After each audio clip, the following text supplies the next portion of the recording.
What's up, guys? Wanted to make another video. In this video, I'm just going to be speaking about some topics which are kind of trending at the moment. Mainly this kind of gender wars, man versus woman. We see it a lot on social media. Here in the UK, there's been a show that was released recently, Adolescence, which has been discussed a lot. If you haven't watched it yourself, then I'd recommend it on Netflix. It was only 4 episodes, each episode 1 hour long. And it's been trending. There's been a lot of people reacting to it, a lot of backlash. I'm not going to be speaking about that in specific. But just in general, the gender wars and this man versus woman kind of trend that's been going on, and it's actually just been escalating. I think it's been going on for a long time, but it's just been escalating via the internet, really. And if you really think about it, it's kind of stupid. Like, there's not really any benefit to it. And I actually didn't even just only want to speak about that. I also wanted to just speak about social programming and how us as humans with this, well, I believe the masses and the human population have always been like programmed by governments and people of power, because if you think about society, it's always in a hierarchy, right? So in the past, there were kings and the peasants. And now there's like governments and citizens. Even if you look at businesses, there's going to be a CEO. There's one CEO, but there will be many employees. And the higher of a level of a rank you are, the less people there will be. So there'll be like one person at the top, then maybe 2 people below him, which have less power, him or her, doesn't matter, than them, which have less power than the person at the top, but they have more power than the people below them. And then let's say there's 5 people below them, the managers or something, and then they'll be managing the supervisors, and there'll be maybe 20 supervisors, and the 20 supervisors will be managing like 100 of just the lower level workers. So this is just goes for any system, right? And you could call the people at the top the elites. It doesn't really matter what you call them. There's many different forms it can take. As I said, in the past, there's been times where there's kings at the top. There's been times where it's like certain oligarchy families, dynasties. There's many different forms it can take. It doesn't really matter who's at the top, who's at the bottom. It's just actually the systematic structure. And the people at the top, they have authority, right? They have power because they have authority over the masses. But the masses, so that's what they essentially, the advantages that they have is that they'll have authority or perceived authority over the masses, and they may have a lot of resources. They may own a lot of resources. They may own a lot of land. They may have a lot of currency, a lot of money. For example, if you look at it like in the olden days with a kingdom, the king owns like the whole land, and the peasants are the people that live in the land that the king owns. You see, so they have assets and so on. But the weakness or the disadvantage that they have is that there's so few of them. And the masses, they don't really own anything, right? So that's their weakness. They don't have a lot of currency. They don't have authority. But the strength that they have is that there's a lot of them, right? So if all of the masses rebel, against the authorities, then that's what's called a rebellion, or if it's against the government, a coup d'état. So essentially, the governments or the elites always need the masses on their side. They either need them on their side, or what they do in other ways is what they'll do is divide and conquer. So if they can't get everyone on their side altogether, backing what their plans and their agenda, then what they'll do is they'll split the masses and have the masses fighting against each other. And once they're too distracted and fighting each other, then they're not going to be trying to overthrow the authorities or the elites themselves, because they're too distracted fighting each other, right? And since in existence, everything that exists is unique. So, for example, the human species is unique. It's different to every other animal in the animal kingdom. And cats are unique. Cats are different to humans. They're different to dogs. Dogs are different to humans. They're different to ants. Everything is different from everything else, right? And of course, there's similarities between everything, and there's also differences between everything. But essentially, these similarities are what are used or exploited or used as leverage as elites to have the masses battling against each other, essentially, right? And so there's many different of these differences that they could utilize. For example, black versus white, Christian versus Muslim, Muslim versus Jewish, right wing versus left wing, male versus female. See, so all of these different opposites and dualities they can use to distract the masses, right? And have them squabbling against each other, right? And when these differences are being highlighted, then people tend to forget the commonalities between all of them. Like, for example, when it's men versus women or blacks versus whites or whatever, they all tend to forget that we're all just humans living on the same earth. That all goes out the window, and they only focus on what's different about us, right? So yeah, divide and conquer. This is basic stuff. Basic stuff. It's very obvious, but people get lost in it, right? And yeah, so in the past, I mean, even now, racism and so on is still exists, still prevalent. It's just a bit more suppressed. It's a lot better now than it was in the past. But now there's different ways that they do it, and one of the main things that they've been doing recently is this man versus woman thing. And what I wanted to also speak about with the social programming is, and this, because I began saying that governments and so on have always been programming humans, right, through propaganda and all of these kinds of means.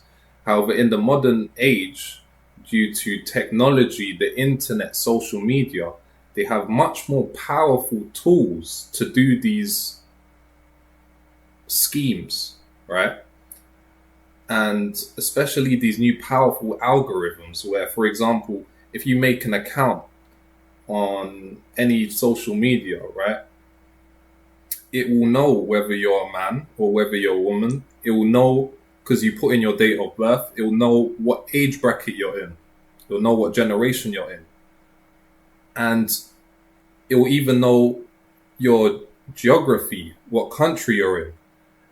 And this is becoming more common knowledge now, that, for example, what some people may be seeing, like here, I'm in the UK. In the UK, what I might be seeing on my social media account may be completely different to what someone's seeing in China, what someone's seeing in Ukraine, or what someone's seeing in Brazil, right?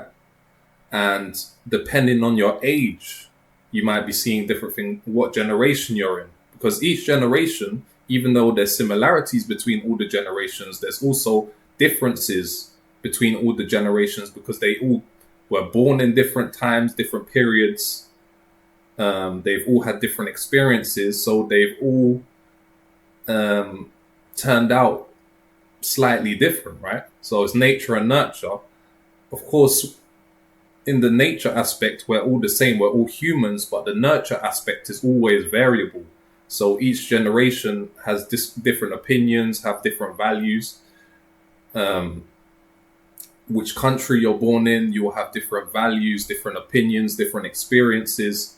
So these differences can be amplified by these algorithms, right? Where what boomers may be seeing on Facebook will be completely different to what Gen Z are seeing on Instagram and TikTok. And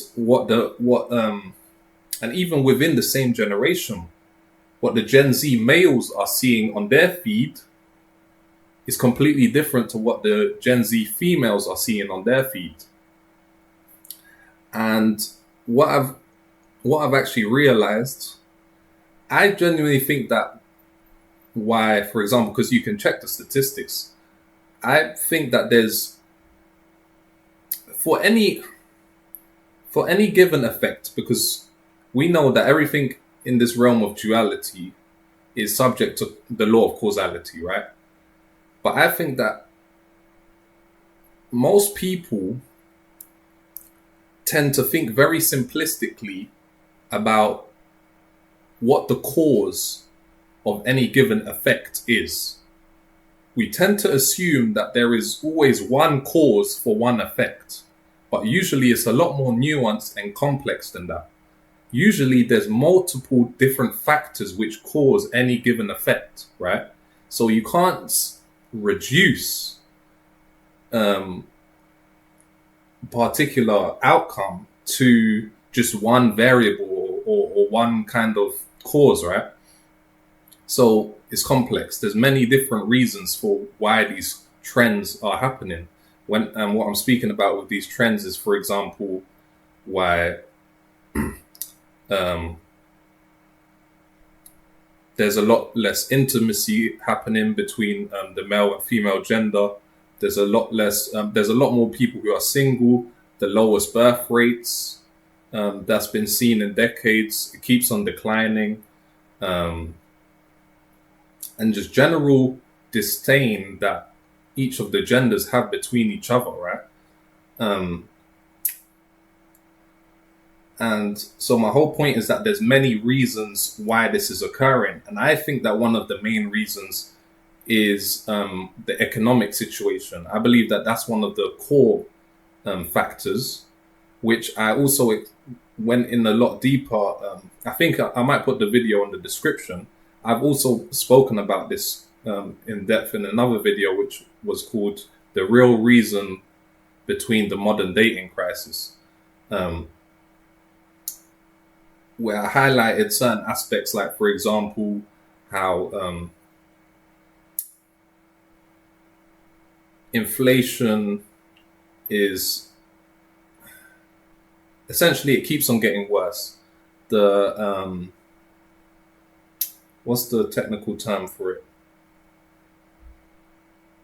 The devaluation of our currencies, of our fiat currencies, like the dollar, the pound, the euro.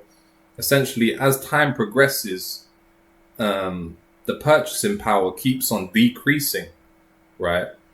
And let's say, for example, inflation increases by 200%.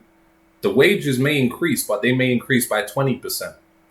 So if your wages have increased by 20%, but inflation has increased by 200%, then your purchasing power has significantly decreased, right? So for the same amount of labor, you're going to be compensated a lot less, right? And this is why everyone is getting burnt out, and why everyone's just living paycheck to paycheck, and you're hearing all these trends about the rat race and escaping the matrix and so on and so forth, and financial freedom. See, everything's all linked together. And essentially, the dynamic between males and females is that in traditional terms, and we have to be mindful, right? Because this reality is always changing, right? Conditions are always changing, right? So when we start using terms like traditional, there's many people who assume that what is tradition, like what is traditional, is always best because that's what worked in the past. But the conditions were always different in the past, you see. So yes, there are some things which are traditions which should be upheld, but there are some things which need to be dropped because the conditions are completely different. So using that basic logic is flawed. Um, However, going back to my point, traditionally, it is agreed in a consensus. There's a consensus agreement that males are seen as the breadwinners and females are seen as the nurturers. So in a sense, like males get food, they get money, they get resources, and they protect. You can almost think of the male as like an outer shell, right? It's like an outer shell which is hardened. Like you think of males as hard, females as soft, and females are like the soft core on the inside, which make everything nice. Like the man gets a house, like he goes out and works, gets food, gets a house. The woman turns it into a home, cooks the food, makes it nice, decorates, and so on. See, so they work together. It's actually good that way, and I'm not saying that it has to be specifically like that. I'm not saying women have to stay at home and men have to get all the money. As I said, conditions are changing. The modern world is completely different to the past. I'm not saying that women shouldn't be able to vote and all of this stupid shit, right? I'm just saying in general, there's a consensus agreement that that's kind of the masculine and feminine dynamic. Because if you were to suggest, which the modern world is to some degree now, that there is no difference between masculine and feminine, that would be absurd, right? So they are different, and that's the only way that they can exist, and that's what I've covered in many of my other more metaphysical and can't even say that word, epistemological videos, where I discuss like what existence is, what reality is. For something to exist, it has to be different from everything else. There cannot really be such a thing as two clones of the same thing. And it seems that there can be clones of the same thing, like, for example, a business creates a product and they replicate it. But each product, even though they're the same product, or they're the same type of product, they are not the same product. Because one's going to be shipped to that country and that person's going to own it, and then one's going to be shipped over there. See, they're two different products. They may be the same type, but they're not the same. Even identical twins, they may look the same, they may think the same, but they're not the same person, are they? No, so you can never actually replicate two of the same thing. Everything that exists is unique and stands on its own, right? So my whole point is that masculine and feminine, because they both exist, they're both opposite polarities and they are different from each other. And to try and say that that's not true is being foolish, right? And essentially my whole point is that that's the agreed dynamic between males and females. And there's also a common knowledge about hypergamy. And yeah, I just wanted to make a quick intersection. Earlier in the video, I brought up the consensus masculine and feminine roles of the breadwinner and nurturer. I also brought up the inflation, the current inflation, and the current economic status, and also hypergamy. I just wanted to essentially say that I didn't really finish that point. Um, the whole reason why I brought those up, and how I believe that these are also contributing to the current trends is, for example, if males are perceived to be the breadwinners, right? Um, and females judge males on their ability to provide, right? So, for example, in the past, if a woman was staying at home and then the man was going out working and he was able to provide for the whole family, right, then that would be seen as attractive. But if the inflation is up, and also due to feminism, I'm not saying that all of this is a bad thing. I'm not saying women shouldn't be able to work or anything like that. But if women are also able to work now, they have equal opportunity. So for the most case, they're earning as much as men, and at the same time, the inflation is rising. Um, you're gonna need two people to even be able to provide for the whole household. And even two people together might not be able to pay all the bills and also provide for a family and so on and so forth. Um, as I said, the inflation is a lot higher now. And there's even certain instances where women are earning more than men, right? So, and the whole reason why I brought up hypergamy is because women tend to want to date up. They tend to want to partner up with someone who they perceive to be as more valuable than them, right? And one of the ways that that is measured is by the male's ability to provide. And in a modern world where everything's about money, that's how that's measured, right? How much do you earn? Do you earn more than me? And you've seen loads of times on the internet, women will say, that the guy has to at least earn as much as me or more than me. Most of the time, they say it's more than me. So, if now we're in an economic situation where males, it's almost impossible, there's probably only 1% of males, or maybe even less than that, who are able to have a stay at home partner and be able to earn enough money to provide for themselves, and the whole family, and pay for the house because of inflation, right? Maybe 100 years ago, the common man could do that. Now, the average man cannot do that. Um, and it has nothing really to do with the males themselves. It's to do with the economic situation. Things have changed, right? Now, women are working as well. That changes the dynamic. The inflation is higher. That changes the dynamic.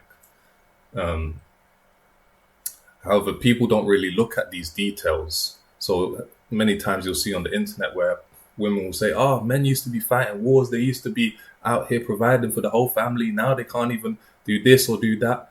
And they're blaming the men themselves. And of course, men do have a part to play in this, but it's actually a systematic problem. We're in a completely different economy. We're in a completely different situation, right? But people just see the surface level. So my whole point is that um, if women want to partner up due to hypergamy, and they only see someone being as more valuable than them if they earn more than them, but due to the economic situation, there's a lot less men who out earn women by a large amount, then that's going to disqualify a lot of the males in society. And that also is going to contribute to the current trends, because there could be many like males and females who would be a good match, but maybe she just earns a little bit more than him, which really and truly in survival case, like, it doesn't really make a difference. If he earns a decent amount, she earns a decent amount, maybe a little bit more than him, there should be no problem. But it's just that how the dynamic is going to be, how they're going to perceive each other. The male may feel that the woman perceives him as less than, or incompetent. And yeah, a lot of these things all play a part. So that was just something that I wanted to clear up and finish that point. And of course, this can be over exaggerated by certain medias and so on. For example, the red pills and the black pills. And then see, this is another form is there's essentially there's like the manosphere, there's like the extremism on the male side, and then there's extremism on the female side, right? And both extremes are wrong. The truth is balanced in the middle, but then a lot of males on the internet, especially young males and so on, they kind of get sucked into the extremist male view, toxic black pills and all of that. And then the females are getting sucked into the toxic like femininity, right? And then they're both just battling each other, and both of them are wrong, and both of them just hate each other. And that's the kind of stuff that was even kind of being discussed in that video, in that show, Adolescence. It's just that they were focusing way more on the toxic males, and that's what a lot of the backlash has been on YouTube, where there's a lot of males who are saying that they're trying to just like the media's just promoting misandry, essentially just hating males. Because before, in the past, you have to understand that you have to think of reality as like there's two dualities, but there's dualities in multiple different aspects, right? Like war and peace. See, so there's never only war, and there's never only peace. That's impossible.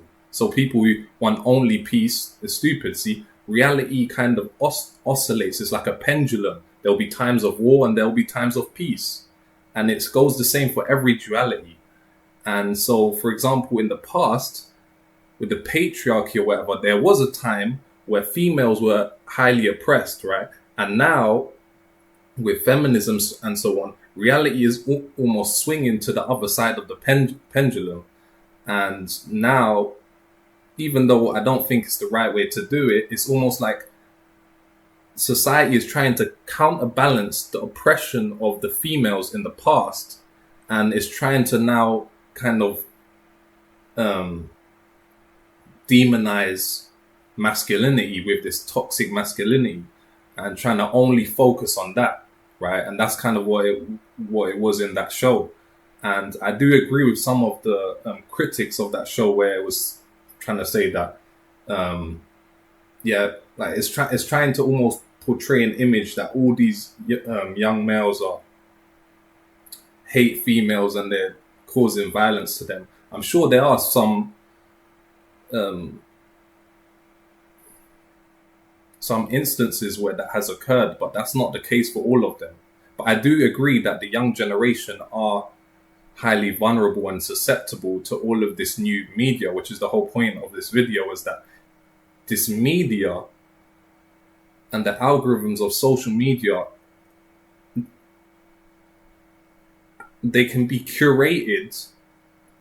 I believe that these algorithms are essentially amplifying the problem. They're amplifying the problem because the males are only seeing the red pill and black pill stuff, and they're seeing, because think about it as confirmation bias. So everyone has their own worldview, right? And everyone, although they may deny it, everyone only wants to really see things that confirm their own worldview that they already have. People don't really like to see new information which goes against their current worldview, because that creates cognitive dissonance. So that goes the same for males and females. That goes the same for Gen Z, Gen Alpha, and boomers and millennials. So it's the same for everyone. It's just that these algorithms can create these echo chambers where the males are only seeing the toxic stuff, saying that, it's all women's fault. And then the women are seeing all this toxic femininity stuff, saying it's all the men's fault. And it doesn't solve the problem. It only amplifies it. And now the males hate the females, the Gen Z hate boomers call Gen Z lazy, so on and so forth.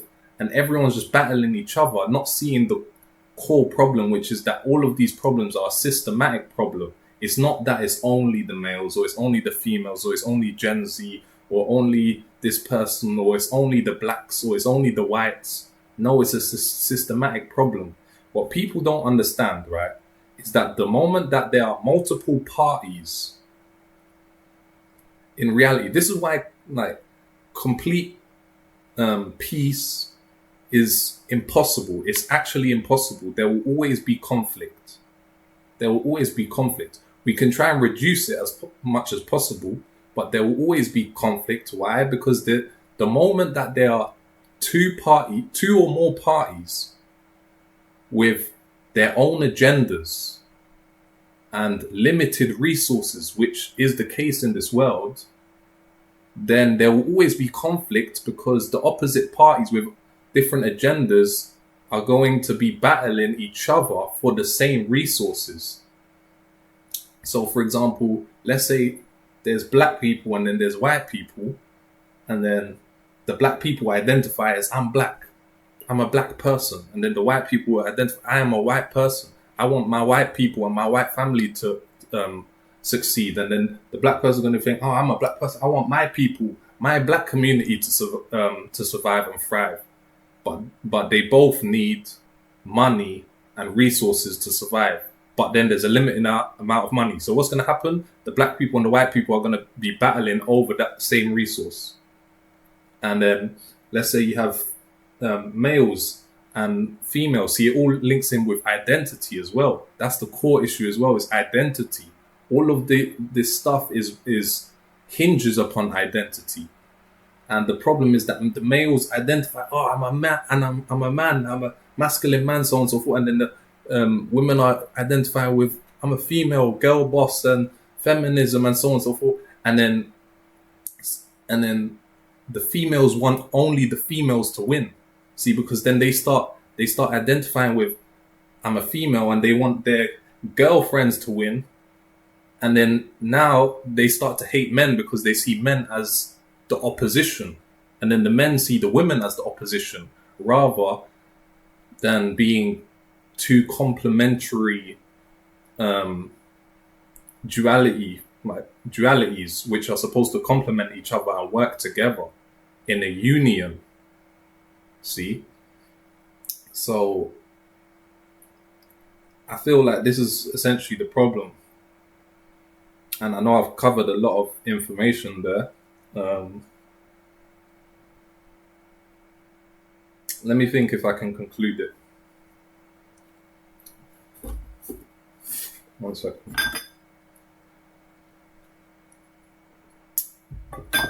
So, essentially, in this reality, there will always be people who are different from each other. There will always be similarities, but there will always be differences. And that goes with any kind of aspect of reality. So, as I said, humans are different from cats and dogs, but you could say we're the same in the fact that we're both biological living species. We're all in the animal kingdom, right?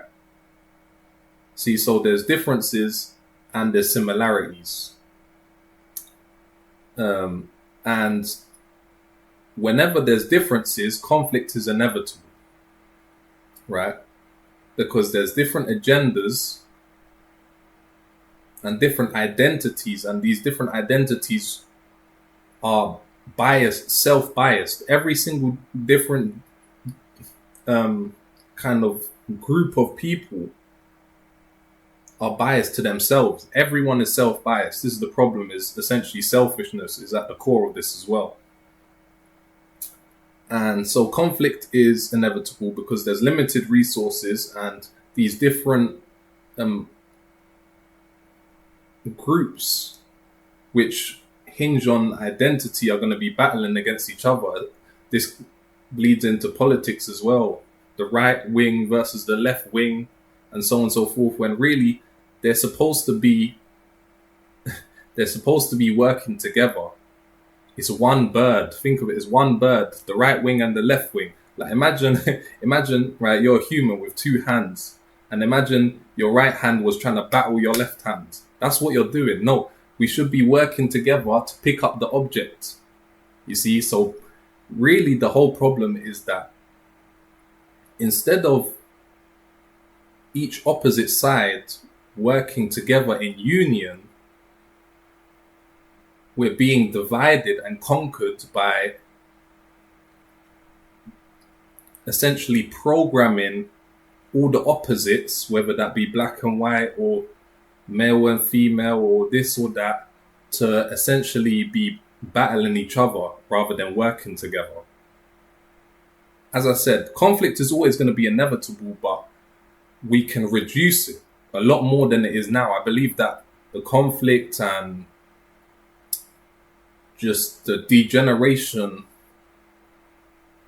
that's occurring now is a lot more than is necessary. And to be able to combat these things, to be able to create a society where males and females are loving each other again, working well together, respecting each other, and so on and so forth, having children, or whatever the case, having lasting relationships. Everyone can decide for themselves if they want to procreate. I don't believe that that's a like a necessity or what's the word for it? I don't believe that that's a social obligation to have children or procreate. Some believe that that's the core thing, like you must procreate. I think that that's stupid. You can procreate if you want to. If you don't want to, then no. Because also overpopulation, that is also another key aspect, and that's what I was saying earlier on in the video. Is that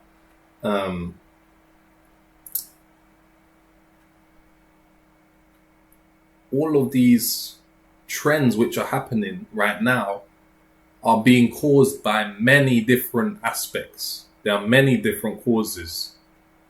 You can't link any one trend to one cause. There's many different causes for everything. So overpopulation, that could also be one of the biggest factors as well. So I don't see anything wrong with, for example, the anti-natalism movement, people who are suggesting that we shouldn't be having children. I think that there's validity to that as well, the same as how there's validity to people who believe in natalism. And I believe that, see, the problem is that on all of these different things, as I said, male, female, anti-natalism, natalism, right wing, left wing, all of these things, the problem is that people think that because our brain thinks dualistically, it can only really think in yes or no, black and white terms. It can't really make out the grey area, which is actually where the truth lies. So people always want to be on one side or the other side. So it's like, either you're red pill or you're just some beta cuck blue pill guy, right? Like either you're hardcore red pill, black pill, or you're just some blue pill beta cuck.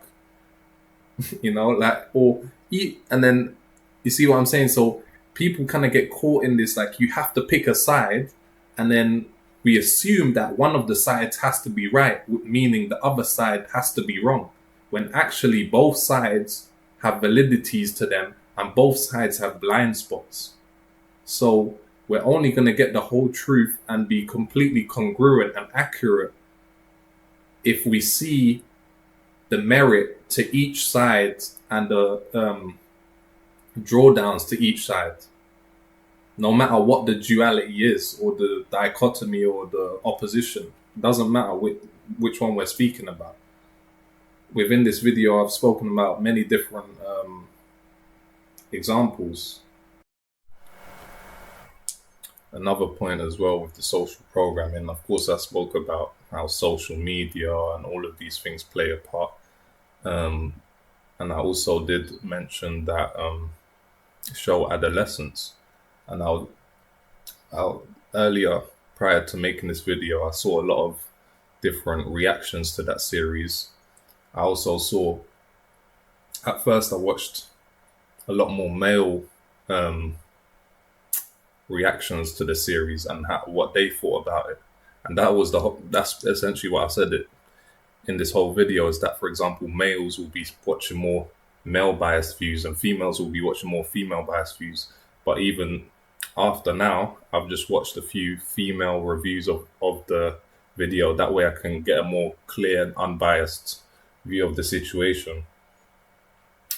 But yeah, it's just really funny how the different genders view the same thing, right?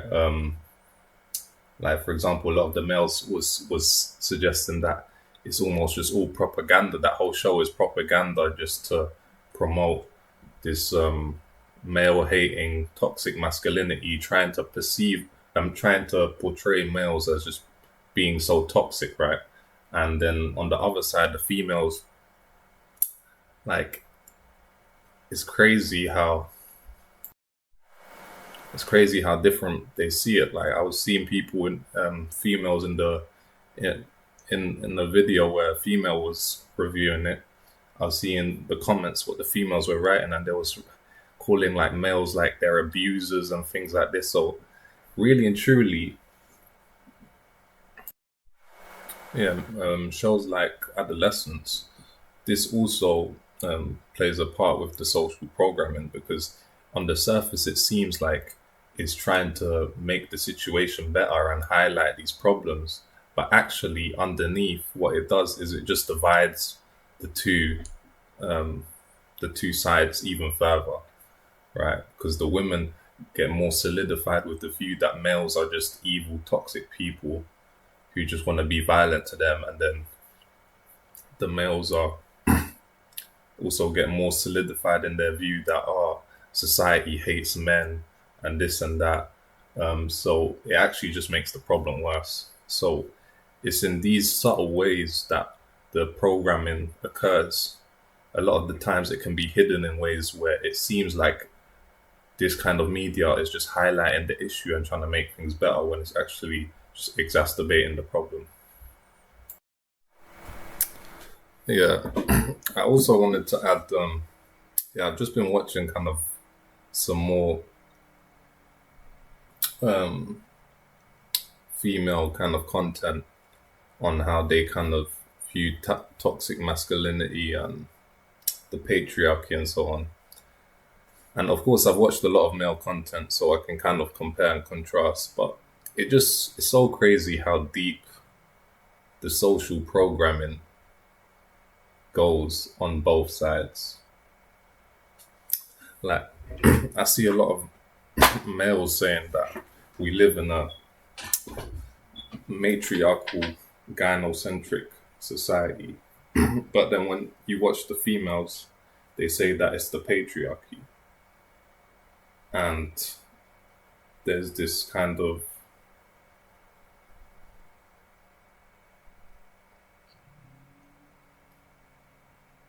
both sides just look down on each other. That's the main thing, is that both sides just look down on each other. Both sides just see the weaknesses of the other side and really only focus on those. They don't really see the merit to the other side. They can't really see what the other side can provide. And that's really the whole point of this video, is just showing how all of this programming just exacerbates the problems. It doesn't actually solve anything. And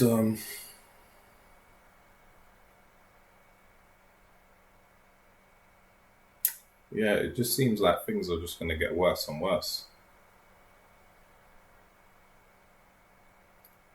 Like,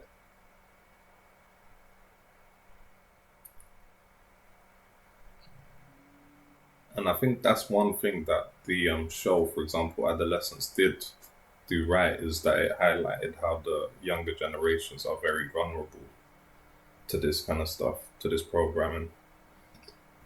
And I honestly feel bad for the younger generations. Of course, I'm in Gen Z, so we've been affected quite badly, but I think Gen Alpha and Gen Beta or whatever,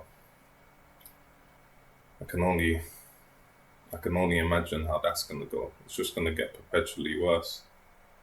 Um,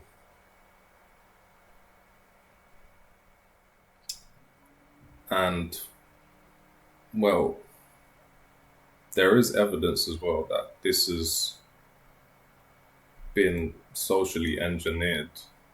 For example, Yuri Bezmenov, the former KGB um, officer or whatever, there's a video where he explains, and this was in like the 1970s, how there were certain um, bodies which were trying to undermine the American structure, or the Western structure, from the inside up by undermining the nuclear family, because they realized that the nuclear family um, was what gave the Western civilization such a strength. It gave that, because if you think about it, society or civilization is just a macro structure which is created from many microstructures. Same way, for example, a building is built from bricks. But for a strong building, you need strong bricks, right? And you could think of the family structure as the bricks, which creates the larger macro structure of civilization or the society. So if you undermine the family structure, then you undermine the macro structure. And this was explained very well. You can type in Yuri Bezmenov, I can't remember, something about, he speaks about subversion, the normalization, demoralization, and all of these kinds of things. So I think that a lot of this social programming was done on purpose. And it's crazy how successful it was, because just everyone hates each other, everyone's looking down on each other, everyone's undermining each other. And essentially it breaks the bonds, because what made the family structure so strong and the civilization in the past so strong was the bonds. There was strong family bonds, and then each family unit was bonding with other family units, and it created strong bonds. But then if the family is battling against each other, if the wife hates the husband hates the wife, and the children hate the parents, and the parents hate the children, and so on and so forth, then the whole structure crumbles, essentially. And I think that this was really the agenda, and it's crazy how successful it was. And yeah, it's just kind of sad to see like how women view men and how men view women, because I think that there are more highly developed women who can see through some of the programming, and there's highly developed men who can see through the programming. However, to control the society, you just need to control the majority, and the majority of males and females aren't really developed enough to see through the programming, so they kind of just get swept away by the programming. And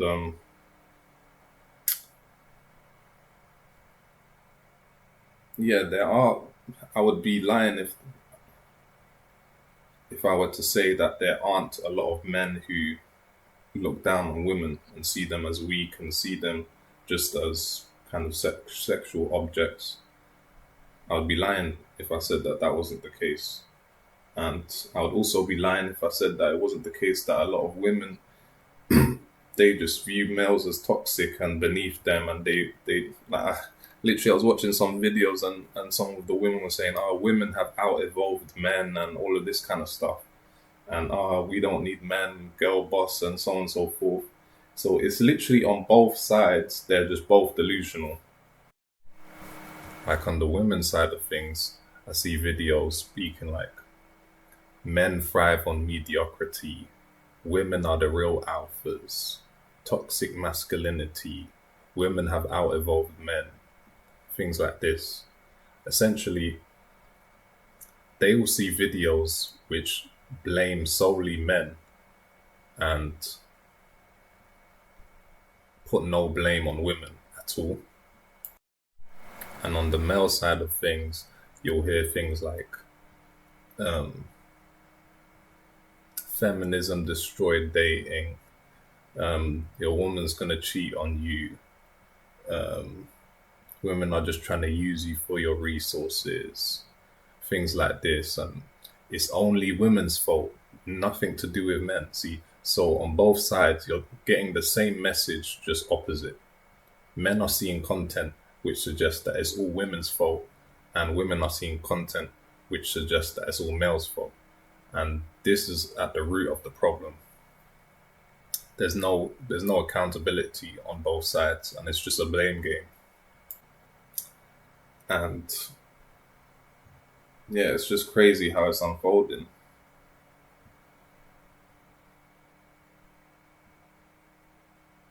And the only way that it can really be counteracted is if we actually see the merit to both sides.